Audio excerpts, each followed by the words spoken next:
Bonsoir à toutes et à tous et bienvenue à ce rendez-vous d'information. Au sommet de cette édition, la 41e session conjointe du Conseil des ministres ACP-UE. Le chef de l'État salue l'esprit de compromis qui a guidé les négociations. Le président Macky Sall demande aux pays membres de signer les accords. Il a également évoqué d'autres défis qui interpellent les deux groupes.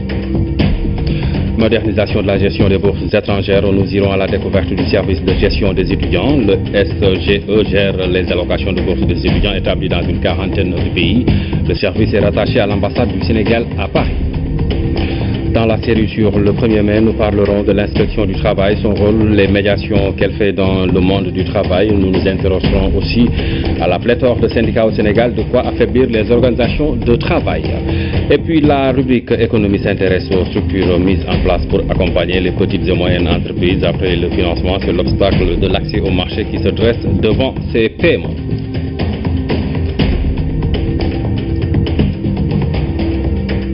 Le président de la République a donc procédé ce matin à l'ouverture officielle de la 41e session conjointe du Conseil des ministres ACP-UE. Et l'événement de haut niveau sur le futur du partenariat, le chef de l'État a salué l'esprit de compromis qui guide les négociations et invite les pays membres à signer les accords. Le président Macky Sall a évoqué d'autres défis qui interpellent les deux groupes de pays. Reportage Omar Niou. C'est l'histoire de deux blocs qui prennent conscience de leur avenir. Dakar est donc une étape importante. La présence du chef de l'État illustre l'enjeu. Les ministres des pays membres et éminentes personnalités s'en réjouissent. Qu'il me soit permis de rendre un hommage spécial à son Excellence, le président de la République du Sénégal, Macky Sall. Non seulement pour sa présence ici aujourd'hui, en dépit des engagements qu'il doit honorer, mais aussi pour son engagement continu pour se faire le champion de la cause du groupe ACP. Après 40 années de partenariat, il faut maintenant penser à l'impact des objectifs de développement durable. En clair, revoir le compagnonnage en tenant compte des nouveaux facteurs. Nous devons faire l'état des lieux de la situation actuelle et penser aux tendances que les pays et les régions suivront au cours des prochaines décennies. Les accords de partenariat économique ne doivent pas reposer sur une rampe taboue. La dynamique de négociation doit être manifeste au sein de l'ensemble du groupe. Il s'agit maintenant de voir comment nous allons coopérer au mieux, trouver des démarches communes pour réussir la mise en œuvre de ces objectifs internationaux. La trajectoire est belle. Le président de la République l'évoque en insistant sur la nécessité de la consolider dans un contexte où les priorités appellent une démarche commune et concertée. Nous avons des questions à résoudre pour garder ce qui fait la force, la spécificité et la vitalité de notre partenariat. La nouvelle dimension du terrorisme mondial nous interpelle solidairement. Plus que jamais, nous sommes liés les uns aux autres. Plus que jamais, il n'y a pas de pays sanctuaire. Et plus que jamais, ce qui frappe l'un de nos membres, qu'il soit du Nord ou du Sud, nous concerne tous. Je salue à ce sujet la vision partagée entre le groupe des États ACP et l'Union européenne en matière de politique sécuritaire. Du Sahel au cœur de l'Europe, la menace terroriste est la même. Nous devons donc agir ensemble pour y répondre en associant nos moyens, nos intelligences et nos expertises. Il y a d'autres points essentiels, comme la question migratoire, dont la solution doit tenir compte de notre histoire commune. Oui, luttons fermement contre l'immigration clandestine et ses réseaux criminels. Œuvrons ensemble pour stabiliser la situation des pays de transit en crise qui offrent un espace de prédilection à ces réseaux criminels. Travaillons de concert pour promouvoir des activités génératrices de revenus dans les zones d'émission. De la même manière, Ne cherchons pas à résoudre le problème complexe de la migration par la seule mécanique de la réadmission. Pensons aussi à tout ce qui nous lie. Pensons à notre histoire commune. Pensons aux sacrifices consentis ensemble. Pensons à notre proximité géographique. Pensons aux facteurs humains qui unissent nos peuples par le métissage biologique et culturel. Pensons aux possibilités de régularisation et à la facilitation de l'octroi de visas pour répondre aux besoins de mobilité de nos étudiants, enseignants et chercheurs, opérateurs économiques, hommes et femmes de culture. À Dakar, les délégués vont plancher sur les accords de partenariat économique qu'il faut également rediscuter, car l'échéance est proche et il faut penser à l'avenir. Nous avons mis du temps et consacré des efforts considérables pour négocier et adopter ces cadres stratégiques de notre coopération future. Il faut saluer l'esprit de compromis qui a guidé ce processus. Mais tout n'est pas fini. Il nous faut maintenant aller de l'avant dans la mise en œuvre diligente des engagements convenus. C'est pourquoi je voudrais inviter, en ce qui concerne la CEDEAO, les États qui n'ont pas encore signé, à pouvoir le faire le plus rapidement possible pour nous permettre l'entrée en vigueur des APE UE-CEDEAO.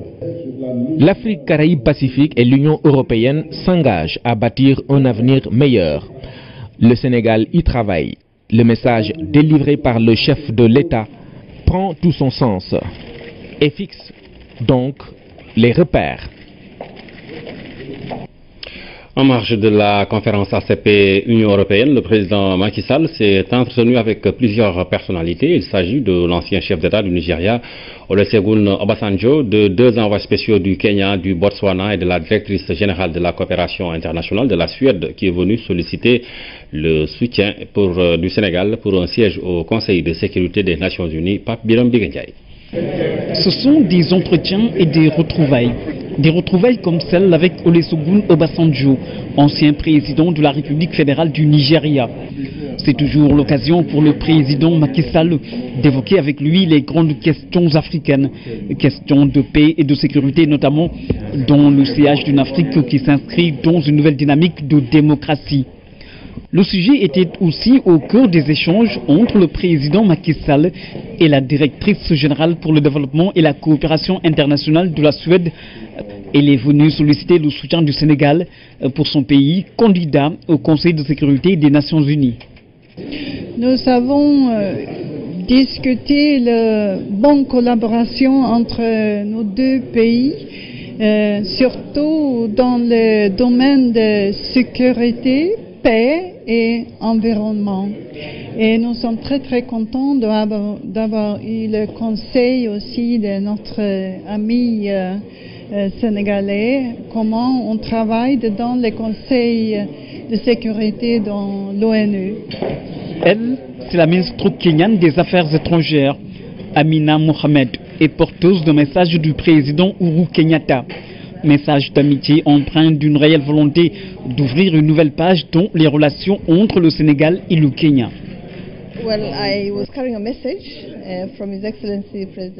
Je suis venu avec un message du président Uhuru Kenyatta destiné à son homologue, le président Macky Sall.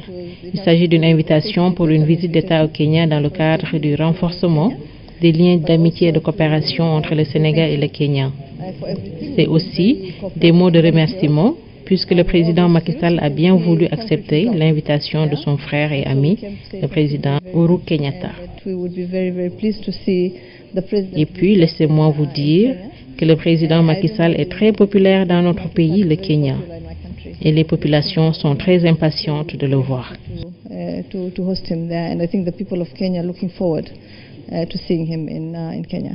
Le président botswanais a lui aussi dépêché un envoyé spécial auprès du président Macky Sall. Ici, c'est le leadership du chef de l'État en Afrique qui est sollicité. Je suis d'abord venu saluer le président Macky Sall et lui transmettre officiellement un message pour le soutien de la candidature de notre pays, le Botswana, en vue d'assurer la présidence de l'Union africaine. Nous comptons beaucoup sur l'appui du président Macky Sall et sur son leadership. Une série d'entretiens en marge de la conférence ACP Union européenne. Le Sénégal, une nouvelle fois, sous le feu des projecteurs. Un rayonnement qui rejoint la trajectoire d'un leadership, celui du président de la République Macky Sall. Le mécanisme africain d'évaluation par les pairs confirme la vitalité de la démocratie sénégalaise. Cet instrument de l'Union africaine a salué la liberté d'expression au Sénégal et les avancées démocratiques. Ce sont là les résultats de la mission du MAEP au Sénégal. Après plusieurs jours au contact des populations, de la société civile et de la classe politique, le rapport a été présenté au chef de l'État. Nous retrouvons Pape-Birame Bigué. Ancrage démocratique et maturité d'un peuple souverain. 12 axes majeurs d'une démocratie achevée. Le Sénégal, un modèle en Afrique, une constance décelée par le mécanisme africain d'évaluation par les pairs. Une mission du MAEP qui a sillonné le Sénégal livre ses résultats au président de la République Macky Sall. C'est l'unité du peuple sénégalais. Donc on a vu donc des populations tiennent à la fois à la liberté de ton, à l'expression de leurs revendications, mais également le font de façon apaisée, et ça je crois que c'est un acquis extrêmement important parce que c'est le ciment donc du Sénégal. Une évaluation de la démocratie sénégalaise dans une approche participative, thème central, gouvernance politique et démocratie. Nous avions donc été à la rencontre de la société civile, de la société politique, donc à travers toutes les régions du Sénégal. On a donc le sud et le nord, de Ziguinchor jusqu'à Saint-Louis, donc à travers.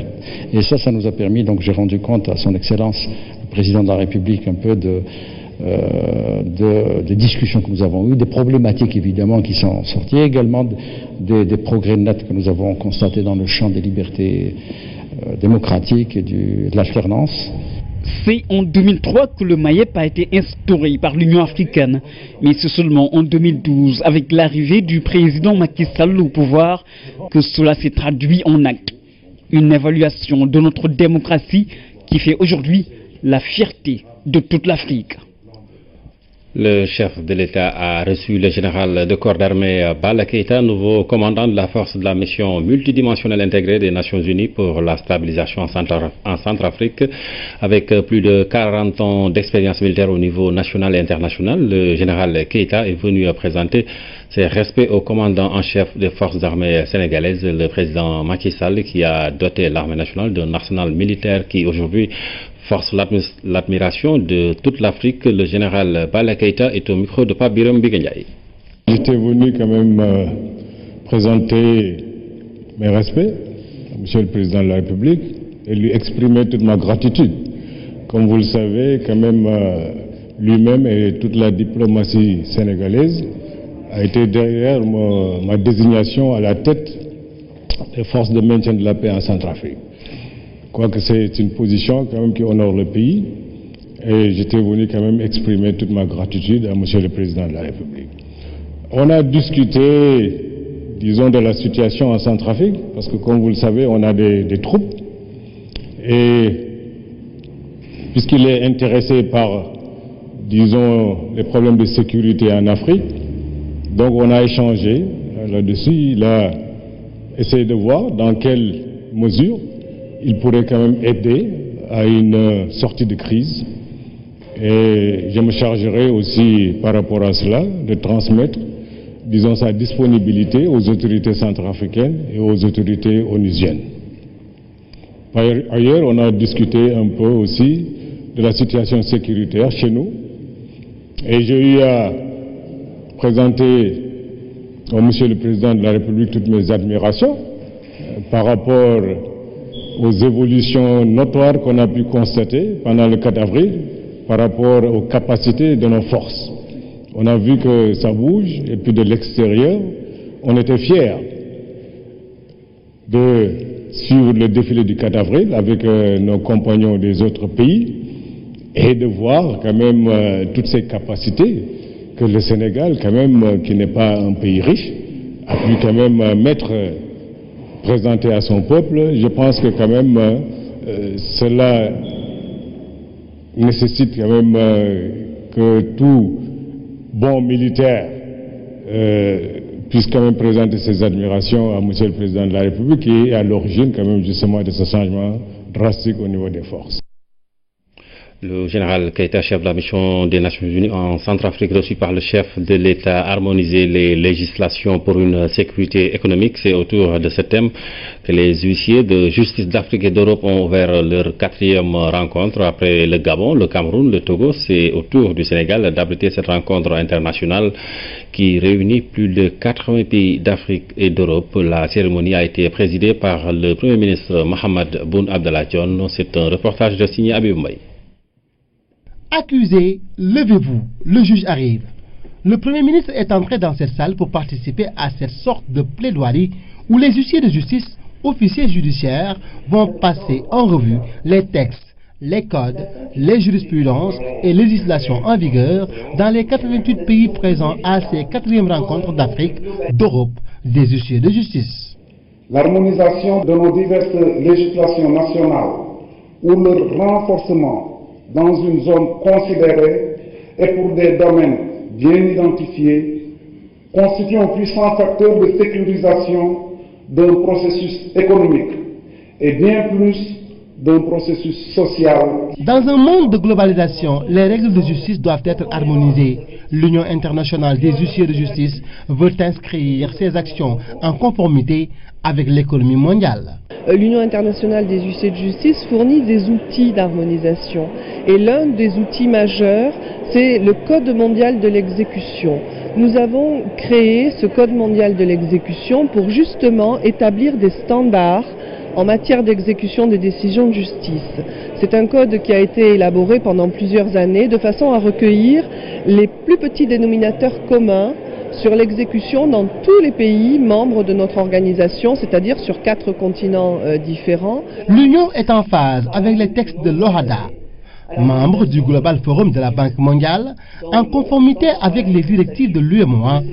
Ces 4e rencontres s'inscrivent au cœur du plan Sénégal émergent.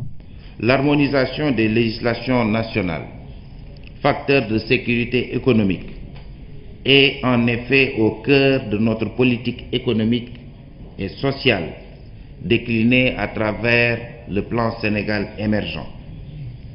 Un des volets essentiels de ce plan est constitué par l'obligation de mettre en place un environnement juridique et judiciaire propice à l'investissement. Or, cette ambition est tributaire d'un environnement régional qui n'est pas au plan normatif suffisamment harmonisé, malgré les avancées notoires enregistrées ces dernières années. En effet, dans de nombreux domaines, les législations nationales sont encore disparates et même par moments contradictoires. Les économies des pays ne peuvent être performantes sans une justice renforcée, harmonisée, répondant aux aspirations des justiciables. La lutte contre la corruption, la FNAC lance une étude importante. Il s'agit de connaître la perception et le coût du phénomène au Sénégal. La cérémonie de lancement a été présidée par le Premier ministre Thierno Amadou-Sy.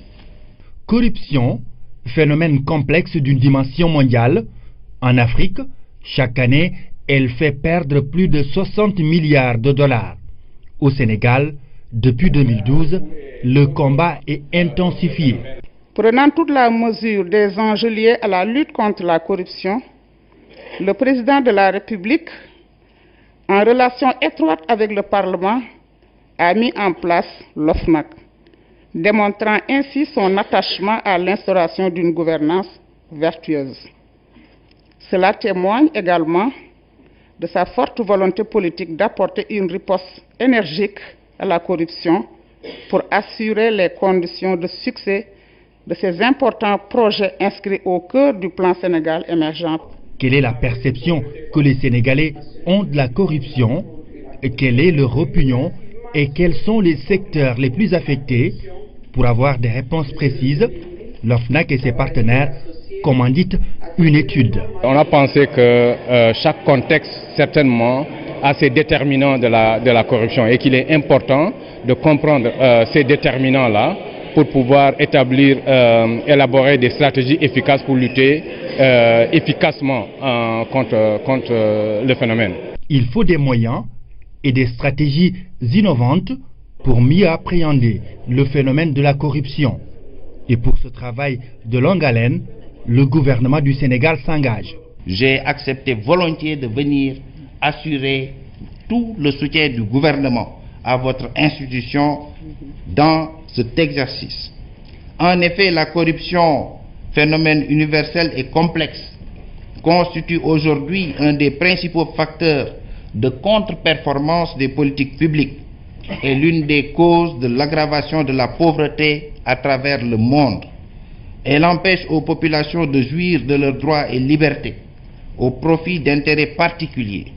Et elle constitue en plus une menace pour l'état de droit et la démocratie, puisqu'elle fragilise nos institutions, décourage l'investissement et déstabilise les structures socio-culturelles.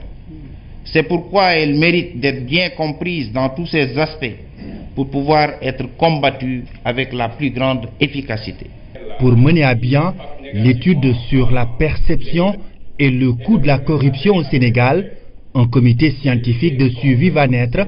La finalité est d'offrir au Sénégal des résultats crédibles. Pour l'heure, l'Office national de lutte contre la fraude et la corruption appelle toutes les parties prenantes à une prise de conscience et un engagement pour réussir la lutte.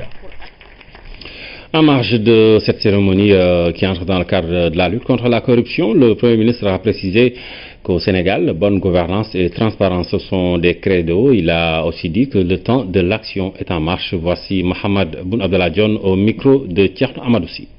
Quand nous disons c'est le temps de l'action, c'est que nous ne sommes plus dans des paradigmes à concevoir ou à étudier. Nous sommes dans l'action. Et je le dis avec autant de fierté que quand le chef de l'État prend 30 milliards de francs CFA pour justement promouvoir par l'action l'inclusion des plus faibles de notre pays, ces 300 000 femmes, chefs de ménage, qui reçoivent 100 000 francs, c'est pas rien, par an. C'est 30 milliards aujourd'hui dans notre budget. Les plus de 100 milliards que nous avons donnés au PUDC, exécutés par le PNUD sur ressources internes de l'État, notre budget, 100 milliards en 2 ans, pour mettre partout des forages, pour mettre partout de l'électrification rurale, pour mettre partout des pistes de production, pour justement doter les femmes rurales d'équipements pour faciliter la production. Ce n'est pas rien.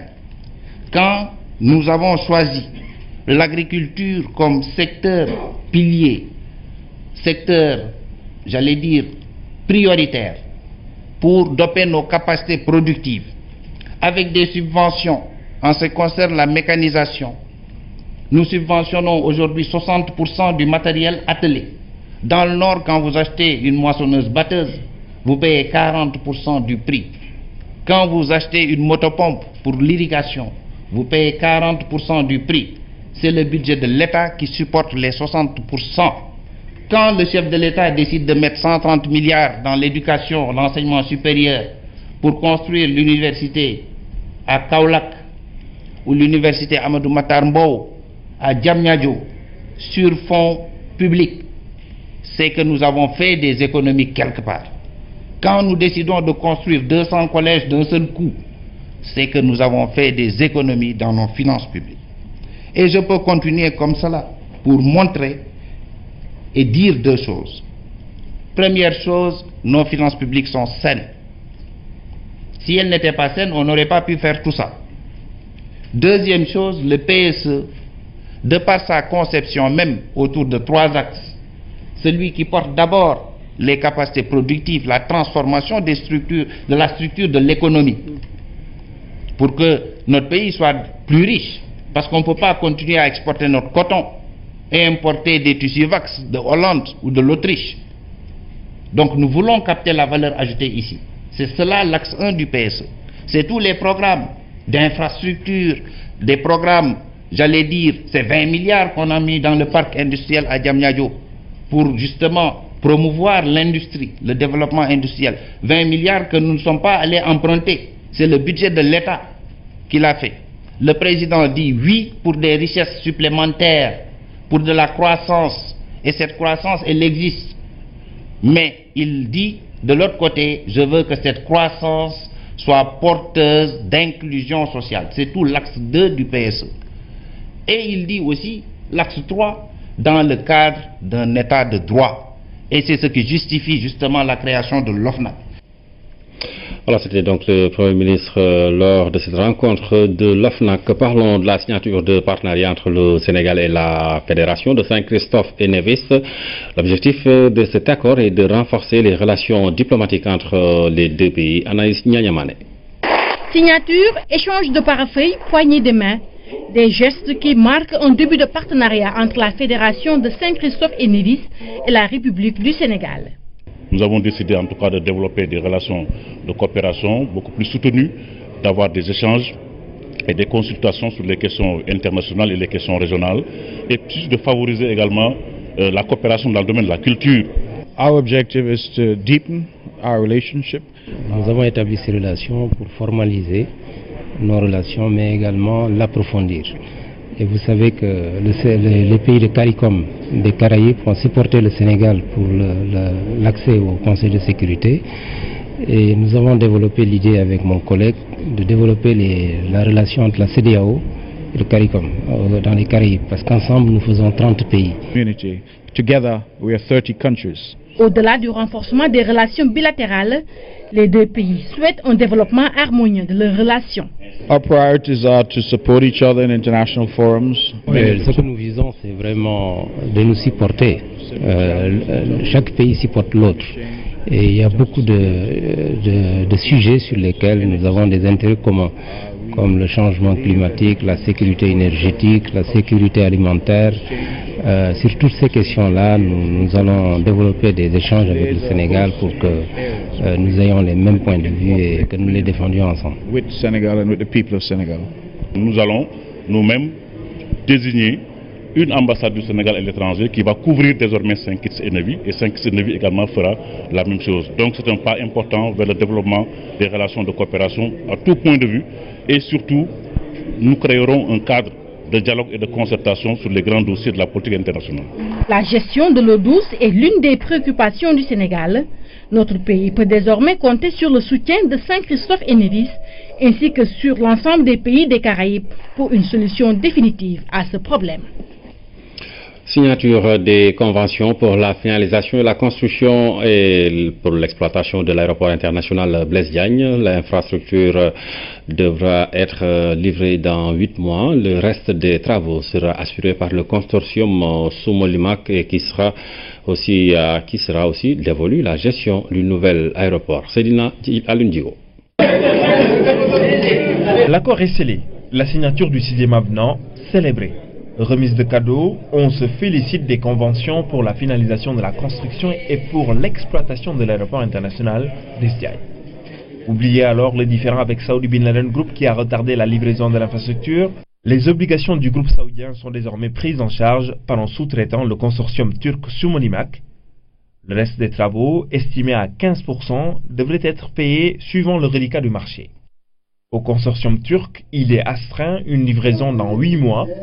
Il s'engage à faire mieux que respecter ce délai. Ça peut être encore plus vite que 8 mois.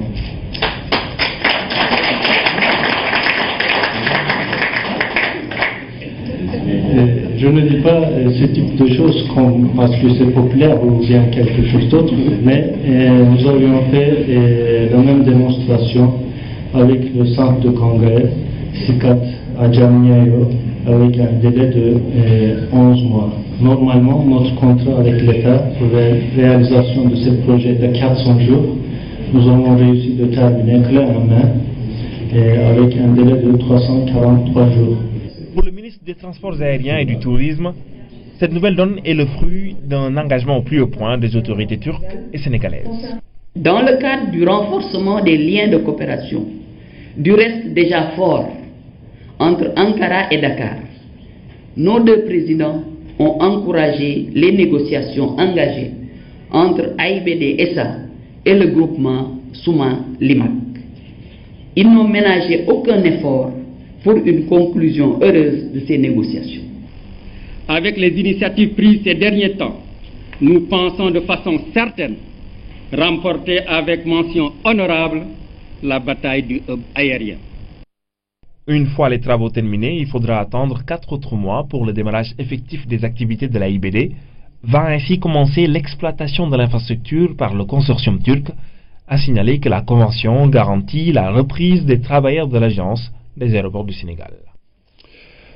Allons à la découverte du service de gestion des étudiants sénégalais à l'étranger. Le secrétaire général exécutif, non, c'est plutôt le service de gestion des étudiants gère les allocations de bourses d'étudiants établies dans une quarantaine de pays. Le service rattaché à l'ambassade du Sénégal à Paris dépend tout de même du ministère de l'Enseignement supérieur et de la Recherche.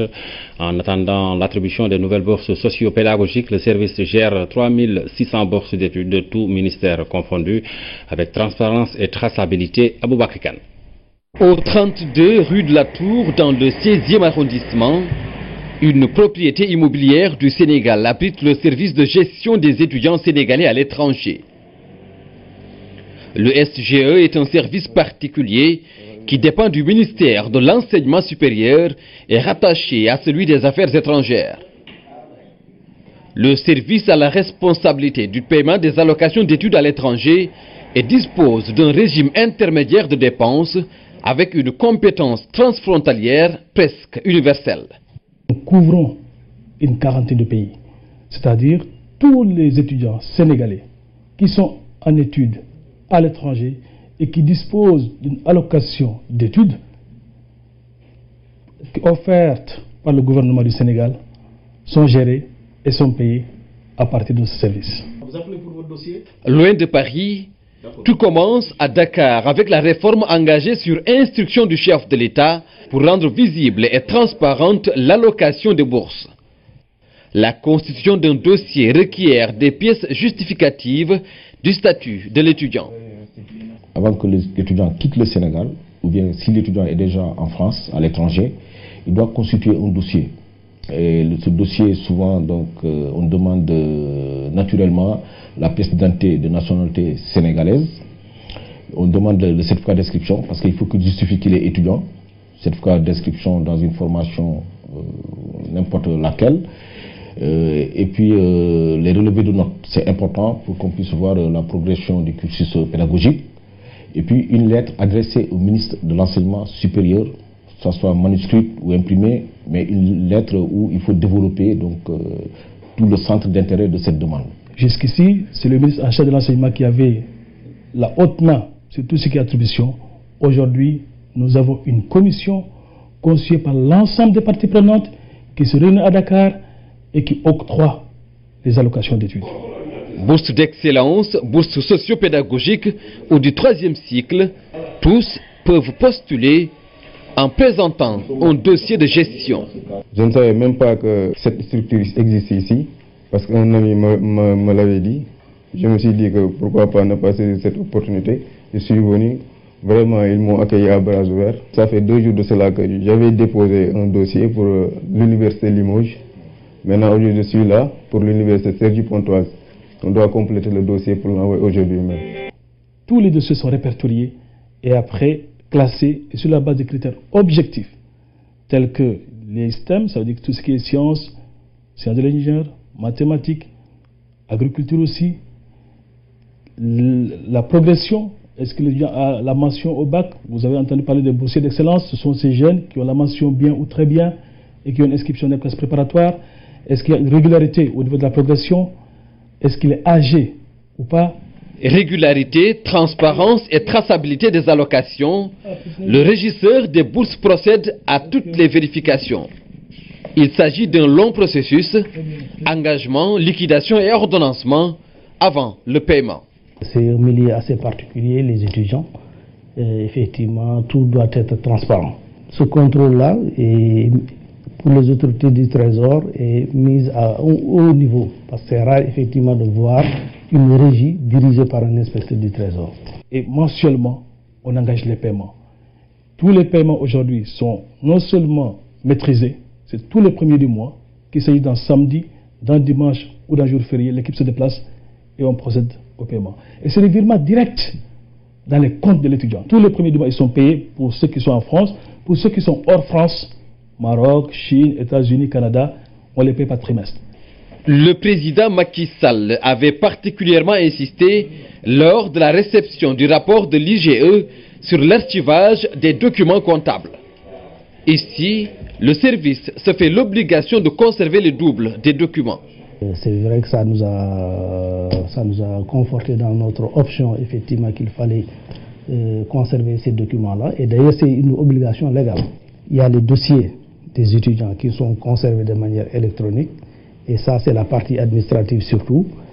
Et les documents de paiement qui sont conservés par la régie, parce que ce sont des documents comptables. Tous les étudiants disposent d'une chemise. Ça, c'est la chemise physique. Mais, à partir de ma machine, je peux me connecter et avoir tous les éléments et pouvoir les imprimer. Le service dispose également d'un site internet où chaque allocataire a un espace personnel et sécurisé où il peut se connecter 24 heures sur 24. Un serveur vocal interactif lui permet d'accéder à toutes les informations utiles. Un site amélioré, dynamique et interactif, une foire aux questions qui participe également à lutter contre la fuite des cerveaux. Nous avons des compétences dans toutes les grandes universités. Et que le Sénégal qui envoie ces jeunes, qui donne des bourses dans le cadre du plan Sénégal émergent, pourrait aussi faire appel à ces dignes fils du pays qui sont à l'étranger, qui sont formés et qui peuvent servir. Donc cette base de données permettra à l'État du Sénégal et même aux entreprises publiques et privées d'avoir comme premier réflexe de se connecter sur le site de EGE et de pouvoir disposer de la ressource recherchée. Dans sa politique de gouvernance, le chef de l'État accorde une importance capitale au volet social, ce qui justifie la dimension humaine de ce service qui ne se limite pas qu'à l'allocation d'une bourse d'études. Bon courage. Merci. Demain, Aboubakar Kane reviendra sur le volet social du service de gestion des étudiants sénégalais avec la prise en charge du problème des logements des personnes handicapées, entre autres. Le nombre important d'étudiants boursiers a poussé les autorités de l'enseignement supérieur à adopter une nouvelle politique des bourses. Dès la rentrée prochaine, le nouveau système Sen-Bourse sera opérationnel. La modernisation dans la gestion des opérations universitaires se poursuit. François Sec. L'enseignement supérieur a opéré plusieurs mutations. Depuis plusieurs années, le paiement des bourses est externalisé. Il se fait à la banque. Les inscriptions se font également en ligne. Il n'y a plus de problème lié à la disponibilité de l'argent pour que le paiement se fasse à temps. Ça, c'est vraiment réglé. Ça fait partie des avancées significatives qu'on a en ce moment-là. Au-delà de ces acquis, l'enseignement supérieur veut aller plus loin dans la gestion des informations. Pour garantir la performance et assurer la transparence, il va mettre en œuvre une nouvelle politique des bourses. Le nouveau système, en fait, on va mettre en place deux plateformes. Donc il y aura d'abord un système en interne au niveau de la direction des bourses et une plateforme en ligne, en fait, à destination des étudiants. Après un audit interne, le fichier des bénéficiaires est mis à jour et les états de paiement établis. L'application permet une gestion sécurisée des bourses. Chaque étudiant pourra consulter en ligne sa situation. Chaque étudiant pourra aller sur cette plateforme-là et voir s'il est boursier ou pas. Et chaque étudiant boursier maintenant aura un compte sur lequel il pourra avoir en fait des différents paiements à date due. Donc à chaque fois qu'il y aura un paiement, ce sera plus à peine qu'il aille voir, voilà, se déplacer pour faire la queue pour voir si c'est venu ou pas. Dans quelques mois, ces longues files d'attente devant la direction des bourses ne seront qu'un souvenir pour ces étudiants. C'est des gestes à encourager Parce que je peux dire que l'État est en train de contribuer surtout au développement éducatif de notre pays. Si l'État parvient à avoir des moyens pour vraiment donner l'opportunité à ces étudiants-là d'avoir toutes les informations sans créer un déplacement, vraiment c'est des actes vraiment à saluer. Le système Senbourse permettra également d'avoir un aperçu pour chaque type de bourse dans chaque université publique. Le système intègre également les bourses étrangères. Les boursiers étrangers, donc pour se savoir en fait qui sont mes boursiers, il y a la plateforme bourse.campusn.sn qui va donner les résultats en fait de toutes les sélections qui sont faites pour toutes les bourses. À l'étranger, les étudiants ouvrent des comptes individuellement et le EGE procède à un virement bancaire pour chaque étudiant. Au niveau national, c'est certes bancarisé, mais il y a une seule banque. C'est la banque elle-même qui ouvre des comptes chez elle pour les étudiants. Pour satisfaire des étudiants particulièrement exigeants, les efforts de modernisation vont se poursuivre dans d'autres domaines. Si on arrive à mettre en place ce site, ce serveur interactif, ensuite on a un système d'archivage ultra moderne, plus maintenant une gestion moderne également du courrier, ça pourra peut-être améliorer un peu nos performances. Le système Senbourse sera opérationnel dès la rentrée en octobre 2016. A signaler que l'enseignement supérieur compte 107 632 bénéficiaires d'allocations d'études pour un montant annuel de 46 500 millions pour les bourses nationales et 7 106 millions pour celles étrangères. L'ambassadeur des États-Unis au Sénégal en visite en Casamance, James Zumwalt, a inauguré la piste de production reliant Diagno à Bissine. L'infrastructure réalisée par l'ONG américaine Shelter for Life a été financée par le ministère de l'Agriculture des États-Unis. L'objectif est de désenclaver des villages de l'arrondissement de Niaguis. Salousek. Cette piste qui relie Diagno-Bissine vient s'ajouter à la longue liste des réalisations du gouvernement américain en Casamance. L'infrastructure d'une importance capitale entre dans le cadre du programme de réalisation des pistes rurales dans l'arrondissement de Niaguis, un projet qui consiste à construire 130 km de pistes de production. L'objectif principal de nos pistes, c'est de pouvoir désenclaver les zones de production pour que les produits qui sont disponibles dans les villages de cette région puissent trouver leur exitoire. Outre cet aspect économique, ces pistes devront aussi favoriser le retour des populations qui ont abandonné leur village à cause du conflit.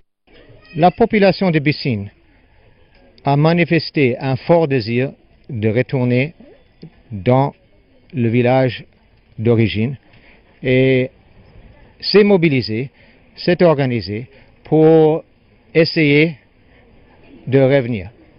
Donc, dans ce contexte, nous avons jugé bon que, effectivement, s'il y a ce désir, nous prenions le premier pas et que nous réhabilitions la route par laquelle ils doivent passer pour revenir chez eux. Comme vous pouvez le constater, le gouvernement de la République des États-Unis a investi dans la commune de Adéane.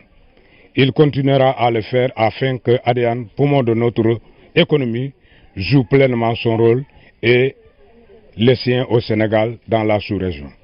Ce projet exécuté par l'ONG américaine Shelter for Life a été financé par le ministère de l'Agriculture des États-Unis.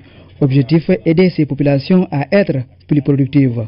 Le gouvernement des États-Unis a financé ce projet car nous soutenons les efforts du gouvernement du Sénégal pour favoriser une reprise équilibrée et durable sur le plan socio-économique en Casamance. La rénovation de la RN6 facilitera même le transport des produits agricoles au-delà de ces communes jusqu'à Ziguinchor et Kolda. Nous saisissons cette occasion qui nous est offerte pour remercier l'ONG Shelter for Life et le ministère de l'Agriculture des États-Unis pour cette réalisation qui va propulser le développement de la localité. Dès lors, il appartiendra à vous, population d'Adéane, de Diagno et Bissine, de bien entretenir cet ouvrage qui est un intrant de développement. En plus de ce projet de construction des pistes de production, le gouvernement américain déroule aussi un autre programme de réalisation de 160 km de réseau de drainage en Casamance. Et ceci va à coup sûr booster le développement de cette zone. Pour une meilleure gestion des déchets solides, l'UCG travaille sur un cadre stratégique et législatif. Un atelier de mise en place d'un comité qui va orienter les actions a eu lieu ce matin au Moubalé. La gestion des déchets solides requiert une bonne coordination des actions, d'où l'intérêt de cet atelier qui vise à dégager de nouvelles stratégies de mise en place d'un comité technique d'appui aux réformes, un comité qui privilégie le partenariat. Mais effectivement, les partenaires, pour intervenir dans un secteur, ont besoin quand même que ce secteur se présente dans un environnement propice. Donc aujourd'hui, c'est ça l'objectif vraiment de ces travaux, mais aussi un nouveau mécanisme de financement. Ce nouveau mécanisme va effectivement permettre quand même d'aller vers une pluralité des sources de financement. Même en s'ouvrant au partenariat, le comité envisage aussi mettre en place un cadre réglementaire. Vous savez que le chef de l'État considère et a inscrit de manière d'ailleurs indélébile la propriété comme étant une priorité nationale. Mais le développement de ce programme suppose la mise en place d'une formulation et d'une structuration assez crédible, assez solide.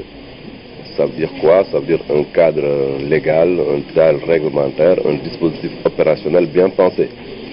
C'est pourquoi le comité technique s'est réuni aujourd'hui pour, en tout cas, mettre en place ce dispositif légal, réglementaire et, j'allais dire, opérationnel qui permettra au programme de se développer dans de très bonnes conditions.